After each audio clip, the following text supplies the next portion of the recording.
छत्तीसगढ़ में। अब आपको ये दिखा देते हैं, जैसा कि राजेश जी ने कहा, SC, ST, OBC, मुस्लिम, सवर्ण, ये वोट पैटर्न क्या रहा है। देखिए, इस वक्त SC वोटर्स की बात करें तो बीजेपी को 40% और कांग्रेस को 49% वोट मिले हैं। यानी SC ने कांग्रेस को ज्यादा वोट दिए छत्तीसगढ़ में, अदर्स को 11% वोट मिले हैं। यह SC वोटर का यहां पर पैटर्न दिखाता है। और ST वोटर्स की अगर बात कर लें, बीजेपी 41%, कांग्रेस लगभग 47% और अन्य 12% पर हैं। तो इस मुकाबले अगर ST की बात करेंगे तो वहां भी 47% कांग्रेस के पास में।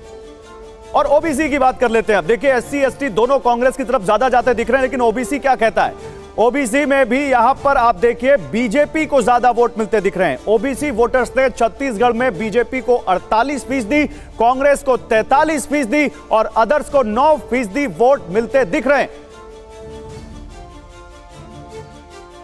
लेकिन प्रभु चावला जी, SC और ST का वोटर जब हम देख रहे हैं तो वो एक तरीके का पारंपरिक वोटर है कांग्रेस का, और छत्तीसगढ़ में वो लग रहा है कि उसने वही काम किया है। प्रभु सर ऐसे पूछे देखो, वोटर को देखें, तीनों स्टेट को मैं इकट्ठा लेके चलूँगा कि आप उस स्टेट पे पहुँचे कि लगभग ट्रेंड वही दिखे रहा है। स्वर्ण वोटर जो है वो बीजेपी के साथ है। SC ट्राइबल जो OBC वोटर फिर वो भी बीजेपी के साथ है। परंतु अगर आप देखेंगे कि SC और बैकवर्ड किस्म के जो और मोस्ट बैकवर्ड हैं या मुस्लिम वोट हैं या बाकी दलित लोग हैं, वो सारे के सारे कांग्रेस के साथ जा रहे हैं। तो कांग्रेस की तरफ जो वोट चले गए थे पहले छोड़ करके समाज, इस SC वोट जो थे उनके, जो मुस्लिम वोट जो थे उनको छोड़ कर चले गए थे, वो कांग्रेस के पास वापस आना शुरू हो गए हैं। बीजेपी के पास OBC का कंसोलिडेशन हो रहा है। बीजेपी हमेशा OBC के वोटों पर जीतती रही है। बीजेपी ने जब उत्तर प्रदेश के अंदर सरकार पहली बार बनाई थी, जब कल्याण सिंह वहाँ पर मुख्यमंत्री बने थे, तो OBC के सिर पर ही सरकार बनी थी। MPs भी उनके largest number of OBC MP हैं सरकार के अंदर हैं।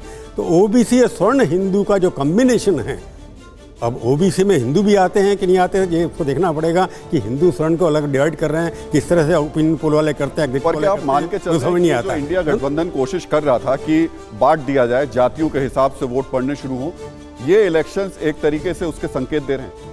नहीं, संकेत तो बड़े क्लियर है ना। आपको जब देखें कांग्रेस के अगर वोट परसेंटेज को करते हैं, हम लोग अपनी स्टडी के लिए ये करने की कोशिश कर रहे हैं, परंतु मैं फिर मेन मुद्दे पे आना चाहता हूँ कि वहाँ पर कास्ट बेसिस पर बहुत कम वोट पड़ा है। पोलराइजेशन हुआ है थोड़ा बहुत, जैसे मध्य प्रदेश में हुआ है, राजस्थान में भी हो सकता है। कन्हैया लाल का इशू जैसे उठाया राजस्थान के अंदर कि अशोक गहलोत आज प्रेस कॉन्फ्रेंस में कह रहे थे कि अगर पोलराइजेशन नहीं होगा धर्म के नाम से तो हम सरकार बना लेंगे। तो मुझे लगता है पोलराइजेशन वोट परसेंटेज को अगर डाइसेक्ट करते हैं, पिछले कई सालों से कई इलेक्शन से हमने ओपिनियन पोल देखे हैं, मैंने कम से कम 20-25 ओपिनियन पोल देखे हैं, कराए भी हैं। उसमें ये लगता है कि जो पैटर्न अभी भी दिखाई दे रहा है, SC हमेशा कांग्रेस के साथ रहा, मुस्लिम हमेशा कांग्रेस के साथ रहा, महिलाएं जो थी कभी कांग्रेस के साथ होती थी, वो शिफ्ट करते चली आ रही है। तो सोशल इंजीनियरिंग जो हो रही है अब वो डिफरेंट किस्म की हो रही है, क्योंकि डेवलपमेंट भी मुद्दा होता चला जा रहा है। देखिए, एक बहुत खास मेहमान इस बीच हमें ज्वाइन कर चुके हैं। हमारे साथ इस वक्त जीतू पटवारी आ चुके हैं, जो कि आप मध्य प्रदेश कांग्रेस के वर्किंग प्रेसिडेंट हैं, और आप देख सकते हैं इस वक्त वारिस पठान भी AIMIM से जुड़े हुए हैं। जीतू पटवारी, मैं आपके पास आ रहा हूं, बहुत स्वागत है आपका।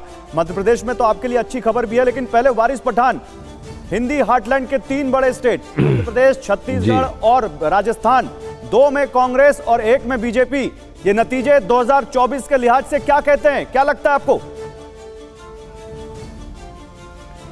देखिए सर, हम लोग तो ये 5 राज्यों में से सिर्फ 3 राज्यों पे चुनाव लड़े। मध्य प्रदेश में तो हम सिर्फ 4 सीटों पे लड़े, राजस्थान में 8 सीटों पे लड़े, और तेलंगाना जिसमें अभी भी पोलिंग चालू है मेरे हिसाब से, वहां पर हम 9 सीटों पे लड़ रहे हैं। मुझे यकीन है मध्य प्रदेश में हमको अच्छी कामयाबी मिल रही है। राजस्थान में भी अच्छा परफॉर्मेंस हुआ है, मैं वहीं था, मध्य प्रदेश, राजस्थान, तेलंगाना में भी मैं था।